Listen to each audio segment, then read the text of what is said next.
Juan, por favor, ¿nos puedes decir cómo ves la situación económica en Venezuela en este principios de año?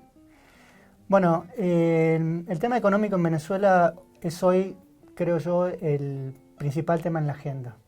Básicamente porque Venezuela enfrenta una situación que plantea este año 2015 como un año clave. De acuerdo a cómo resuelva la situación económica, podemos esperar determinado desarrollo político en el país. ¿Y por qué la situación de hoy en día plantea esta encrucijada? Bueno, básicamente porque, como sabemos, la economía de Venezuela viene enfrentando desafíos ya durante los últimos años, alta inflación, problemas de abastecimiento, un mercado de cambio ilegal que ha ido creciendo a lo largo de los últimos años. Pero esto se suma a una cuestión particular que viene afectando al país desde mediados del año pasado, y es la caída sostenida de los precios del petróleo. Si nos fijamos en los valores que ha ido tomando el barril de petróleo, vemos que desde mediados del año pasado hasta la actualidad, el precio del barril se redujo a casi la mitad. ¿Y por qué es importante esto para Venezuela? Bueno, básicamente porque la economía venezolana depende fundamentalmente del petróleo, de la venta del petróleo. Casi 96% de las exportaciones de Venezuela son petróleo, y los ingresos que vienen por esta vía son la principal fuente de divisas para el país y de ingresos para el gobierno. Entonces, esta caída en los precios del petróleo inevitablemente tiene un impacto económico impredecible, digamos, ¿no? O mejor dicho, sin precedentes, más que impredecible. Ciertos cálculos hablan de que por cada dólar de caída en el precio del petróleo, Venezuela está perdiendo alrededor de 700 millones de dólares por año, lo cual representaría, en términos agregados a lo largo del año, dependiendo cuál es la evolución del precio, pero ciertos cálculos hablan de que el gobierno venezolano estaría perdiendo 20.000 millones de dólares en el 2015. Y el problema es entonces ver cómo Venezuela va a hacer frente a esa situación. Y esto, digamos, tiene varias aristas. Por un lado, la caída en el precio del petróleo va a afectar inevitablemente al presupuesto público. El presupuesto del 2015 se calculó con un precio del barril que en ese momento se pensó, digamos, como bastante, desde un cálculo bastante pesimista, se calculó en $60. Y el precio del petróleo hoy está por debajo de esa cifra. Entonces, el problema va a ser cómo el gobierno hace frente a sus propios gastos sin tener estos recursos que entren por petróleo. Por otro lado, parte importante de estos recursos, de estas divisas que entran por petróleo, se usan para financiar las importaciones que realiza el país. Venezuela produce más o menos solo 30% de todo lo que consume, el resto lo tiene que importar. Y esto se realiza básicamente a partir de las divisas que entran por el petróleo. Y otra cuestión importante es el tema de,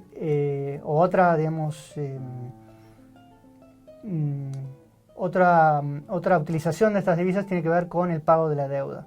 Venezuela este año, en 2015, va a enfrentar pagos por entre 10.000 y 20.000 millones de dólares, y no tiene tampoco, si el petróleo, digamos, como todos los indicadores o todos los analistas plantean, no sube de precio, va a tener que hacer frente a este pago de la deuda sin tener estos recursos. Entonces, básicamente lo que tenemos es una situación en la cual el gobierno venezolano tiene que generar, o mejor dicho, no tiene la cantidad de divisas necesarias para hacer frente a todas sus obligaciones. ¿Cómo va a resolver esto? Bueno, esto es una cuestión abierta. A lo mejor es necesario hacer un ajuste del gasto que se viene posponiendo durante los últimos años. A lo mejor es necesario encontrar fuentes de financiamiento alternativas y sincerar algún otro tipo de cuestiones de fundamentos económicos que hasta el momento digamos, no están todas resueltas. Como por ejemplo el tema de cómo lidiar con el mercado de cambio paralelo. Una de las últimas medidas del gobierno ha sido intentar crear un mercado legal para la compra y venta de divisas de manera a partir de la libre fluctuación de su precio. Vamos a ver qué efectos tienen estas, digamos, medidas recién anunciadas y vamos a ver qué efectos tienen. En todo caso, la cuestión es ver cómo el gobierno venezolano enfrenta esta situación que en el 2015 se plantea como una suerte de tormenta perfecta en contra de la economía venezolana. Y ahí, digamos, lo que es necesario analizar, y Elodie, me gustaría que tú nos puedas contar un poco acerca de cuál es el panorama político de Venezuela en estos momentos. Sí, bueno, cuando hablamos de Venezuela a nivel político hay que tomar en consideración dos actores principales a nivel de fuerzas políticas, que es el gobierno y la oposición organizada alrededor de la Mesa de Unidad Democrática. Hoy mismo es un día especial para la oposición, ya que hace justamente un año que comenzaron las protestas estudiantiles y políticas en contra del gobierno de Nicolás Maduro. Y observamos reacciones diferentes de la oposición, que también revela la dispersión de esta fuerza política. Por un lado, el líder de la MUD, Enrique Capriles, que llamó al gobierno a escuchar las protestas que vienen de la calle y a actuar en reacción. Y por otro lado, la franja más radical de la oposición, que intenta aprovechar la situación económica más difícil para lanzar nuevas iniciativas más radicales, como por ejemplo, hoy observamos un encuentro entre el vicepresidente de Estados Unidos y Lilian Tintori, que es la esposa de Leopoldo López, actualmente en la cárcel, para intentar buscar apoyos internacionales y presionar al gobierno para abrir lo que quieren ellos, que es una transición.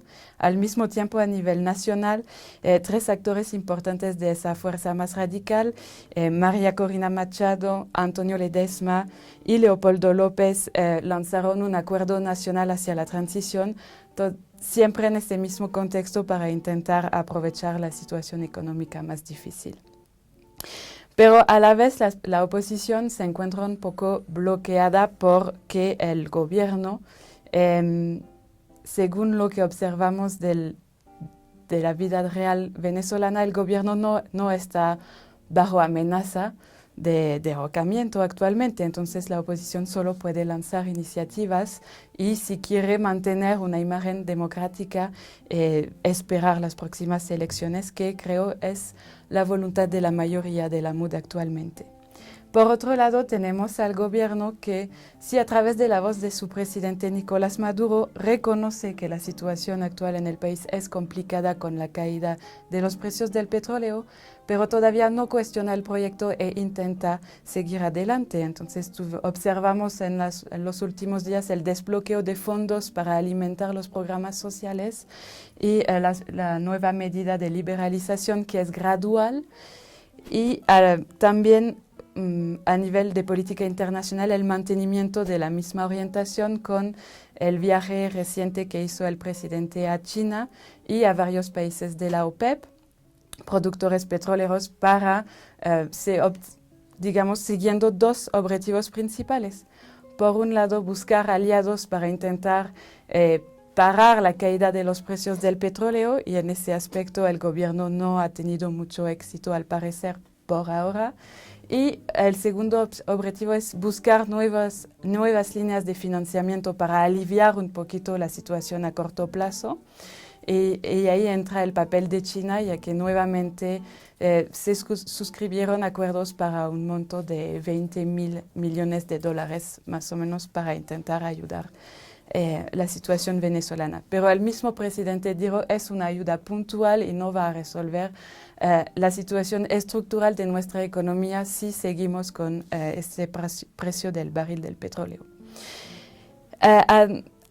Entonces, a nivel internacional, una continuidad que se expresa también con unas relaciones difíciles con Estados Unidos.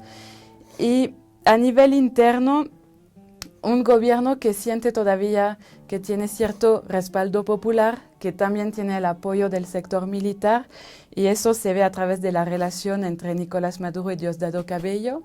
Diosdado Cabello ha sido criticado a nivel internacional últimamente y el presidente venezolano lo ha apoyado. También con la perspectiva de mantener sus alianzas internas en el seno del gobierno. El gobierno sigue teniendo acceso a recursos públicos para mantener ciertas prioridades y también aprovecha un poco de un interés regional en mantener la estabilidad en Venezuela, tanto por motivos políticos como económicos. Entonces yo diría que a nivel político tenemos una agudización de la situación interna y estamos en una cierta incertidumbre. Es difícil decir si hay un cambio realmente nuevo que va a ocurrir, porque al estudiar Venezuela y el gobierno bolivariano es un poco una tendencia permanente, este sentimiento de incertidumbre, y entonces es difícil poder definir con exactitud si llegamos al fin de un proceso o no.